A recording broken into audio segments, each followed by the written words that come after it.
If you're totally new to human design, you're probably going to, so you can grab your chart and it'll look like the human body with all of these energy centers, they're called. They're like shapes. And if you're familiar with the chakra system at all, you'll notice that they correspond loosely to the chakra system. There's one in our head, our third eye, our throat, and so forth.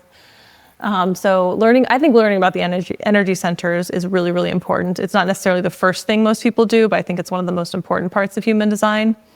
But the way that your energy centers are configured are going to tell us what your energy type is. And that's usually the first thing people know. It's kind of like knowing your sun sign in astrology. It's really important. Everything else kind of filters through that lens, but it's not the only thing. It's not the only important thing. But it does tell us a lot about generally how our energy is meant to be in the world.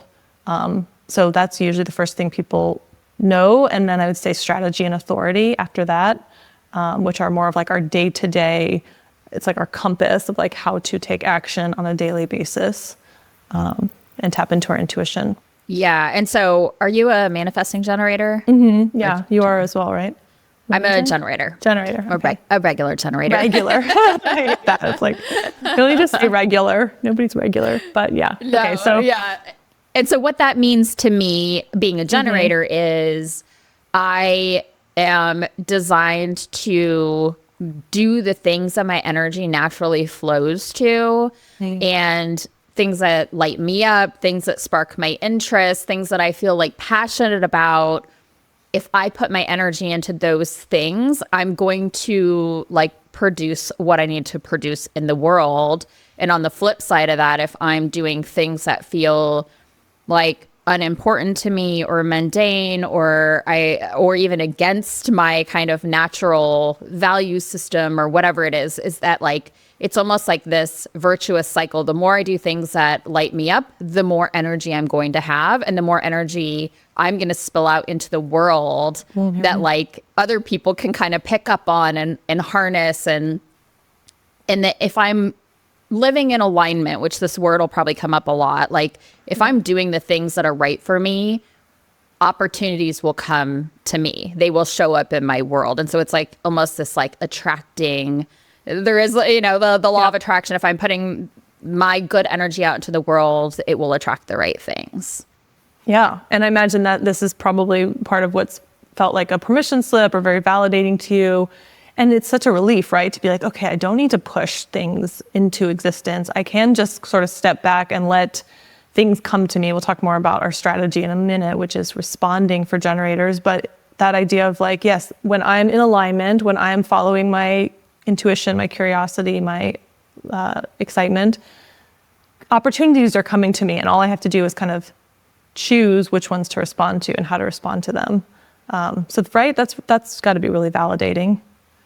Oh, for sure. Learned about that. Yeah. Yeah, because I also think like in some of the like profile stuff comes up in this room, but like I'm sure we'll talk about that a bit. But like it can feel very self-indulgent to be like, I'm only going to do the things that I'm really passionate about, which is actually like really kind of a messed up thing in the first place, to like be like, if you follow your passions, you're being self-indulgent, right? But I think there is this kind of like weird attitude in the world of focusing on yourself is like a negative thing, which is like whatever.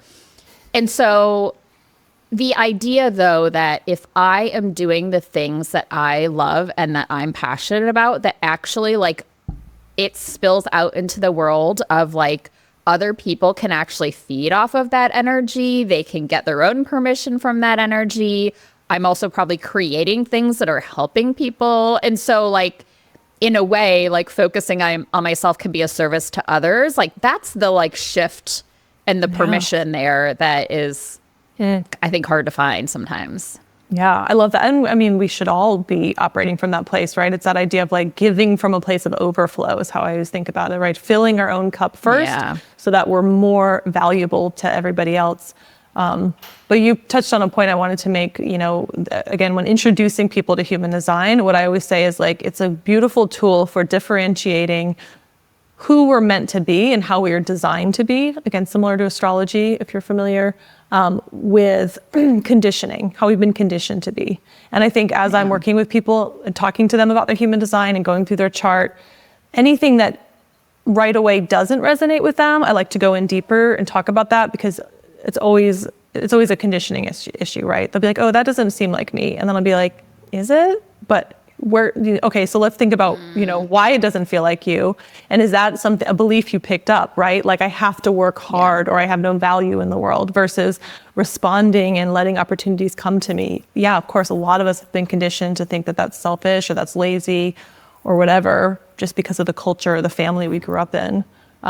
But human design really is a great way to enter that conversation around how we've been conditioned, and to look at that through a totally different lens, which is really healing, I think.